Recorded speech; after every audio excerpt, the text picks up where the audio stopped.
Then the third guy comes and collects rent for that castle. We usually call him a psychiatrist.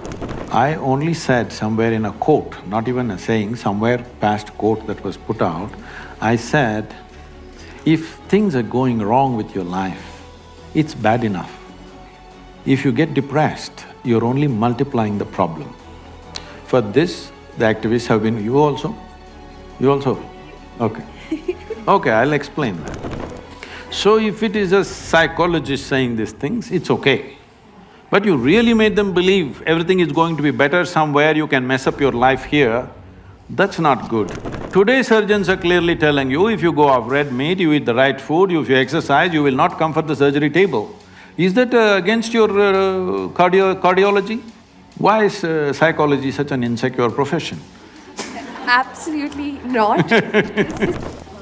Thank you, Sadhguru. Although I don't think Anjali is fully convinced on the answers tangent. Questions will be taken from the audience. Yes, sir. Can the sir please be given a mic? How do you get fully convinced or not convinced on a fact? If it's your opinion, you can be convinced or not convinced.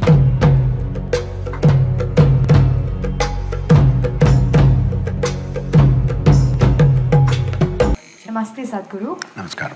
I'm Harshita. My question to you is, what do you think about the concept of hell or heaven? Hell or heaven, what do you think about that concept? I heard it, I was just trying to figure out where you are, what… Is it heaven or… if you jump, it'll be hell for sure. I won't do that. So, please sit down. Thank you, Harshita. See, those who have made a hell out of themselves are always aspiring to go to heaven. Yes. If I am sitting here and I'm blissed out, totally, look at my eyes. It looks like I'm always stoned. Yes, never touched a substance, but this is the most complex chemical factory in the world, is that so? Do you agree with me? The question is only, are you a great CEO or a lousy CEO of this chemical factory? If you are a great CEO, you would keep this all the time, blissed out, right chemistry. If you're a lousy CEO, you produce bad chemistry and you think it's because of this one or that one or that one. So, for some reason people are feeling miserable. Their chemical factory is not going the way they want.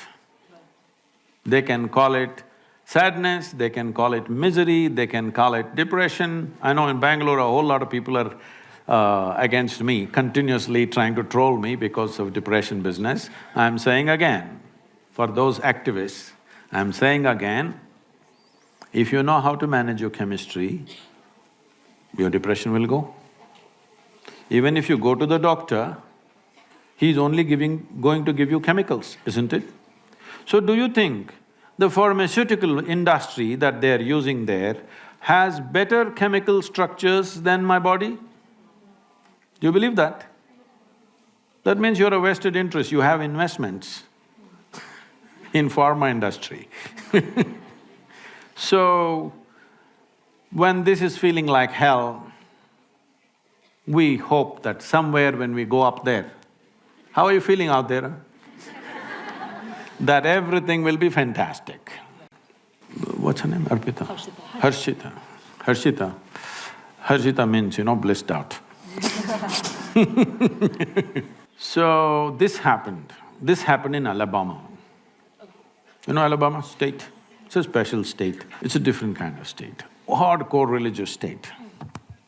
So in a Sunday school teacher was going all out, full rhetoric, full force. And unfortunately, the audience were not like you, they were all tiny tots. It's a catch them young policy. In his full rhetoric, he was going and children were sitting like this. Suddenly he stopped for dramatic impact. He stopped and he said, "What do you have to do to go to heaven?" Little Mary in the front bench stood up and said, "If I mop the church floor every Sunday morning, I will go to heaven." Absolutely. Another little girl out there said, if I share my pocket money with my less privileged friend, I will go to heaven. Correct. Another boy said, if I help people who are in need, I will go to heaven. Correct. Little Tommy in the back bench stood up and said, "You gotta die first."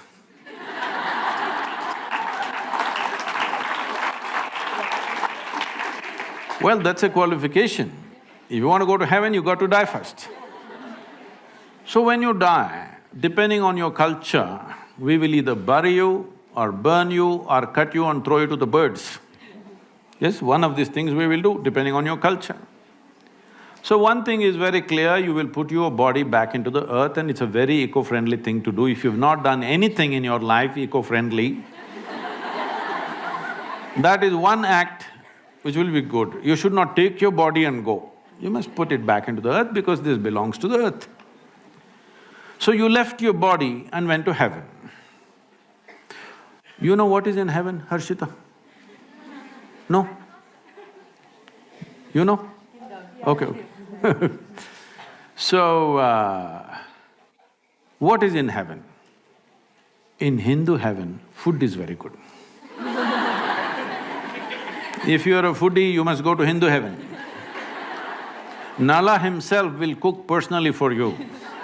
He's the greatest chef. If you go to another kind of heaven, white-gowned ladies will float around in the clouds. If you like that kind of ambience, you go there. If you go to another heaven, you will have virgin problems. If that's what you're looking for, you go there. But you went there without the body. What do you do with good food and virgins, I'm asking? Hello? You don't have a body? These are all bodily problems, isn't it? No body, what do you do with food and virgins? In the Hindu way of life, there is a thing, up there in heaven, there is an Akshaya Patra. How much ever you eat, food will always be full. Well, when you go without a body, food will always remain full in the vessel. And they will always remain virgins.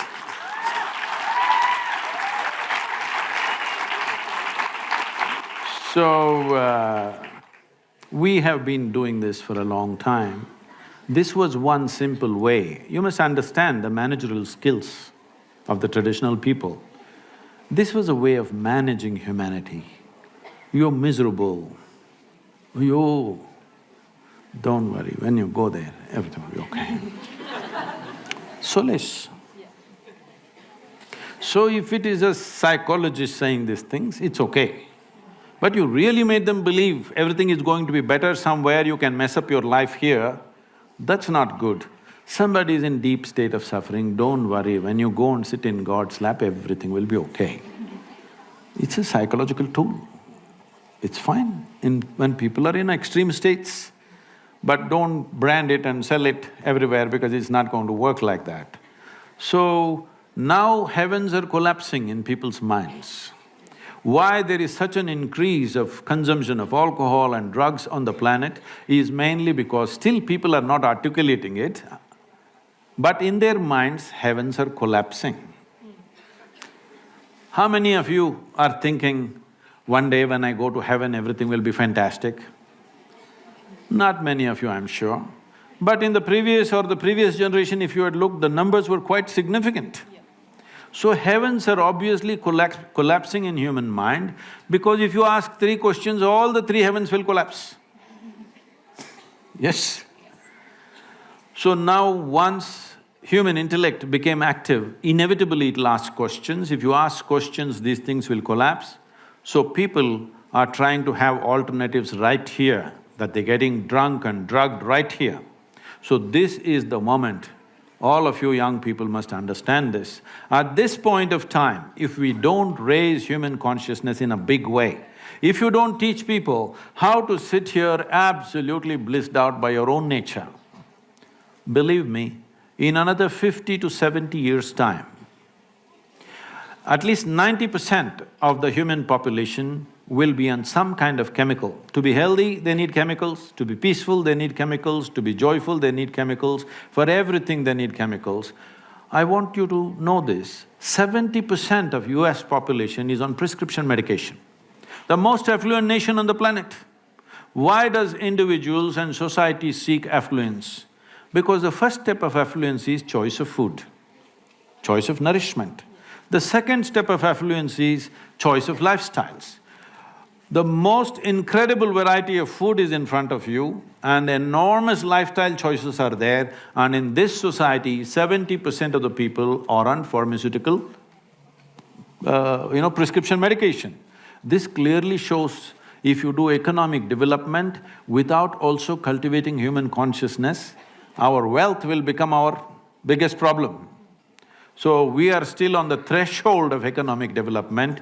This is the time where we have to invest in evolving human consciousness. For all this previous question, the problems that you asked and everything, fundamentally evolution of human societies need to happen. But there is no such thing as a society, there's just you and me. It's only individual people. If you and me evolve, society has evolved, world has evolved, isn't it? Society is only abstract, it is actually all of us individuals, isn't it? So if individual evolution in terms of becoming conscious doesn't happen, you will see 90% of the population will fall into chemicals. When they fall into chemicals, I'm not talking about this as a moral thing. If 90% of the human population goes on constant usage of chemicals, the next generation that we produce will be a generation which will be much less than who we are. And that's a crime against humanity. Every generation, the next generation that comes, must be at least one notch better than who we are. If we produce a generation less than us, then we have committed a crime against humanity, we have taken humanity backwards. And that is what will happen if chemical usage multiplies and it is going wild. This is the time to raise consciousness, that's why we are here with you. To blow your mind without cocaine.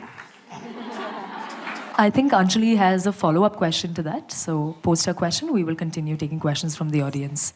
So just going back a little, so psychology and psychiatry has been infamously held by the neck because of pills. This is something that, has been like a raising concern in everybody's mind, because at least that stigma of going to counselors have fortunately come down a little, but the fact that people go to psychiatrists and the fact that they are prescribed pills is somehow still there. And the fact of the matter is that when a patient is put on pills, it's not the be-all and end-all of it. They do not stick to the pills for the rest of their lives. They are put on the pills so that the psychotherapy or like the therapy works on them, and little by little they are actually put off the pills. And until and unless that entire procedure of putting you off the pills and making you independently live without the pills happen, the procedure is incomplete. Unfortunately, a lot of these procedures are,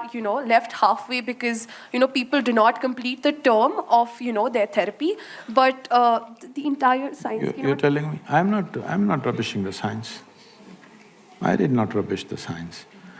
I only said somewhere in a quote, not even a saying, somewhere past quote that was put out, I said, if things are going wrong with your life, it's bad enough. If you get depressed, you're only multiplying the problem. For this, the activists have been… You also? You also? Okay. Okay, I'll explain that. I very much understand. I'm closely associated with various people who are in the profession, and there are many people, because every day I'm meeting thousands of people, not everybody is perfectly sane, a lot of them go off, they need doctors' help, everything. It's not we're discounting that. But if you do not bring the fundamental responsibility in every human being that their physical and mental health is their business, If you do not bring this from an early age, you will see a lot more people will go off. Don't think everybody is pathologically ill, no. Those who are pathologically ill, without medication for periods of time, they may not be able to come out at all. Some of them will never come out, that is also there, that's a different matter. But we are talking about all the fringe kind of madness, which all of us have. I can also drive myself into depression, something that I want doesn't happen. Everybody capable of driving themselves into depression, isn't it so? Is it possible or not? So what you're saying is depression is not a choice? I mean, is that what you're saying? You think depression is a choice? Like, there might See, please understand, there are some who are pathologically ill. It gets them in spite of themselves. But many of them push themselves into it. Suppose you get very angry, what is the expression you use? I'm mad at you. So consciously, willingly, you're getting mad because you get some results in the society. If you keep trying it, because the line between sanity and insanity is so thin, if you push, one day you will cross. There are many people in the world who need not be ill, both physically and mentally, not just mental illness I'm talking. Both physically and mentally, they need not be ill. See, right now, for last 50 years, some millions of cardiac surgeries have been done. Today surgeons are clearly telling you, if you go off red meat, you eat the right food, if you exercise, you will not come for the surgery table. Is that against your cardiology? Why is psychology such an insecure profession?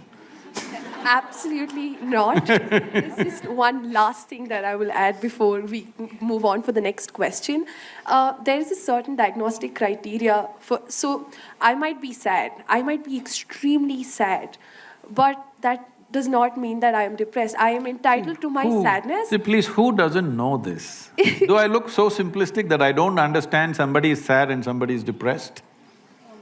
But is it possible that many people push themselves into depressive states at certain times in their life, and the same people also came out in a determined way? Is it there? Thousands of them? Is it there or no? Yes. Many of them. So, if I say it is open, everybody need not end up with chemicals, maybe it's against a particular profession, but we're talking for humanity.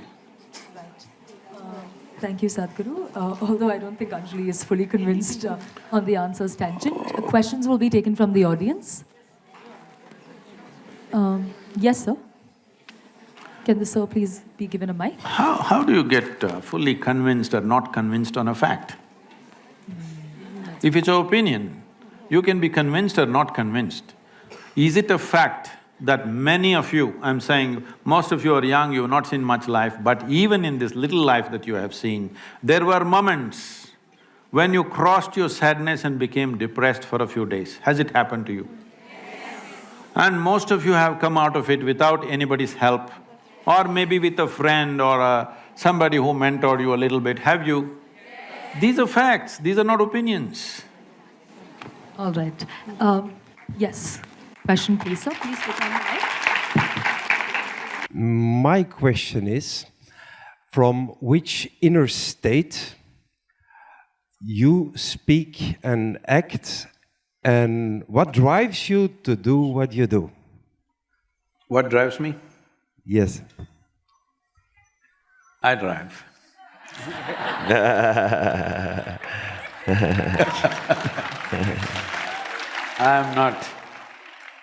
I'm not driven or motivated by anything. People keep asking me, Sadhguru, what is the inspiration? 7 days of the week, 365 days, you're going on and on and on. I say, I'm not inspired by anything. I'm just lazy. But I'm busy 18 hours a day, 7 days of the week, non-stop for last 43 years, because there is a need around you. See, it's like this. If you had a need, you would spend your life trying to fulfill that need. That need can be financial, social, psychological, emotional, spiritual, something. Just imagine a state where you had no need, you're just fine and blissed out. Just look at my eyes, I'm always stoned. No substance like these guys, just me, just stoned on life. So, when there is no need at all, what will you do? You will do what is needed around you. If nobody needs… People ask me, Sadhguru, what's your dream? I say, I would like to be unemployed one day. That means everybody is doing great in the world, nobody needs anything. That's a fantastic world.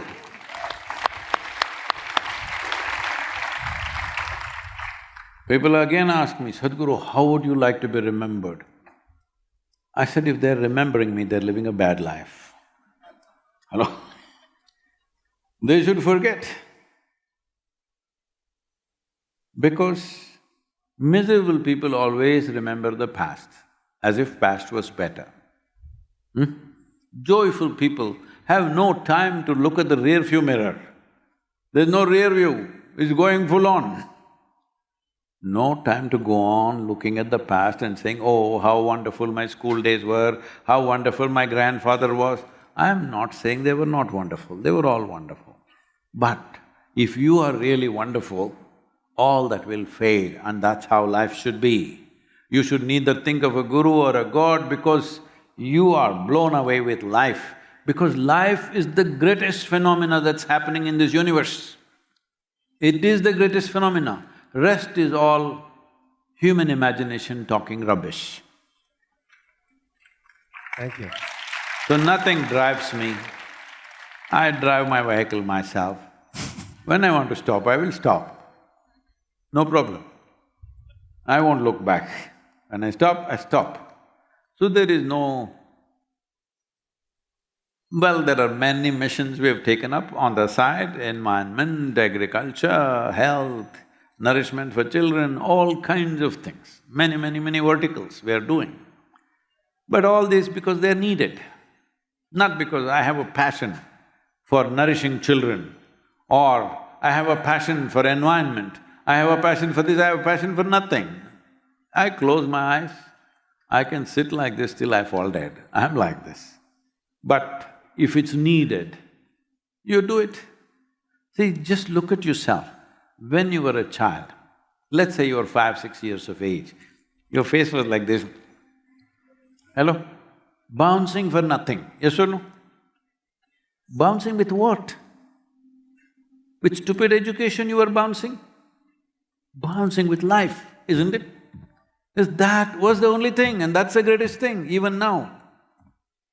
Even now, that is the only damn thing you have. Rest is all your imagination. No, I have my bank balance, I'm a billionaire. Arey, if I pull out your memory chip, I don't have to steal the money. If I pull out your memory chip, your billion is gone. One knock on the head, your billion is gone. Yes or no? Everything else is imagination. The only thing that you have, which is precious and most precious, is life. Have you been to anybody's funeral? Hello? Not yours, I'm saying somebody else's funeral. You see that guy, he in a perfect posture. He's like this. Go and tell him, just now we discovered you won the lottery, 100 million lottery. He's not interested? Tell him, in your backyard we found the biggest diamond in the universe, this big. He's not interested in anything. What happened to him? Just yesterday he was hopping around for all these things. Today, only thing that was taken out of him was life. Because that one thing is gone, he doesn't care for the billion, he doesn't care for the diamond, he doesn't care for the woman, he doesn't care for this, that nonsense.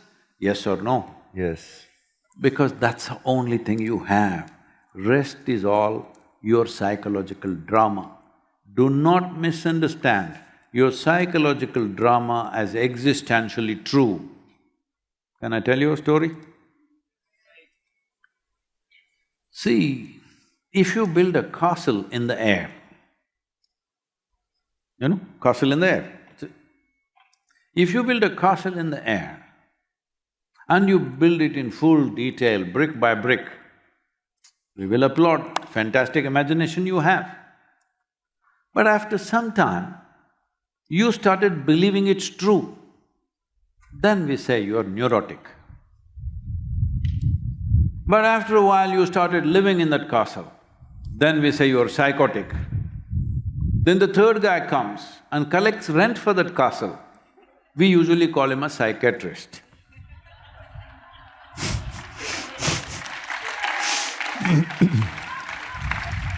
This is a game that's going on in so many ways. First differentiate what is made up by you and what is actually there. Hello? Isn't it important? Do not believe that your psychological drama is real. Your psychological drama is made up by you. Whom you love, whom you hate is made up in your mind or no? Hello? What is beautiful, what is not beautiful, everything made up in your mind or no? It's all made up in your mind. It's all right, you enjoy the game, you enjoy the drama. But if you believe it's true, we call you medical terms which are not good.